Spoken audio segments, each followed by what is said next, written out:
দরজা খুলে দিলেন। ফেরাউন একদিন অগোচরে দাঁড়ানো, আসিয়া দেখে নাই জবান থেকে আল্লাহর নাম বের হয়ে গেছে। ফেরাউন শুই না খায়, আসিয়া কারে ডাকলি? বলে আমার রব। এখন আর গোপন রেখে লাভ কি? আমার রব। বলে মিশরের রব তো আমি। তুমি মিশরওয়ালার রব, কিন্তু তোমারে যিনি বানাইছেন তিনি আমার রব। ফেরাউন বলে সর্বনাশ, তুমি যদি আমাকে একটু খোদা স্বীকার না করো, আমার খোদাগিরির কোনো মূল্যায়ন হবে না। আসিয়া বলে আমারে যিনি বানাইছেন তারে একবার আল্লাহ বলছি, আর তোমাকে আমি রব বলে স্বীকার করি না। বলে মনে মনে কানে কানে আস্তে করে স্বীকার করো। বলে না, ও ফেরাউন, তোমার ভক্তরা মিশরে অনেক অন্যায় করবে, তুমি দেখবা না, কিন্তু আমি এমন রবের গোলাম, অন্ধকারেও কিছু করলে আমার রব দেখবে, ফাঁকি দেওয়া যাবে না।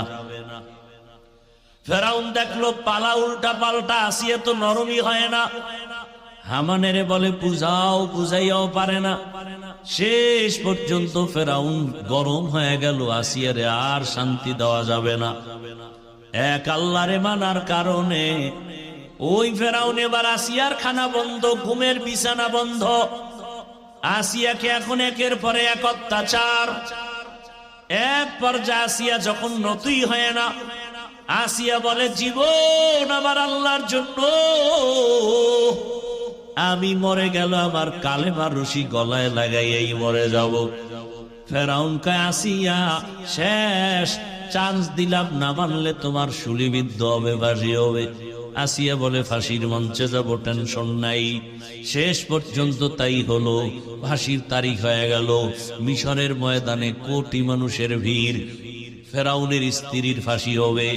আসিয়াকে যখন রশি লাগায় বেঁধে নেওয়া হয়, আসিয়া চোখের পানি ছেড়ে কান্না করে।